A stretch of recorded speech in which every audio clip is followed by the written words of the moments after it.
చేపలు ఈరోజు చేపల కూర వండుతున్నాను. ఈ బాగా శుభ్రం చేసుకొని కడిగి 3 కిలోలు. ఇది మసాలా అండి. ఎండుమిరపకాయలు, ధనియాలు, తెల్లగడ్డ, ఎర్రగడ్డ, మెంతులు, కొబ్బరి ఆడిచ్చి పెట్టుకున్నాను మసాలా.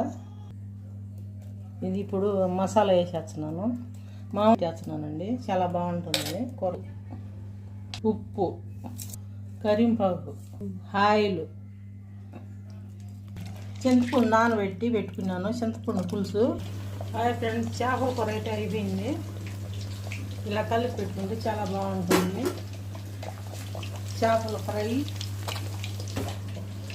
చికెను, రైస్ ఇంకా కాలేదు ఫ్రెండ్స్. అలాగే ఈ వీడియో మీకు నచ్చినట్టయితే లైక్ చేయండి, షేర్ చేయండి, సబ్స్క్రైబ్ చేసుకోండి ఫ్రెండ్స్. కొత్తగా చూసే వాళ్ళు అయితే మీకు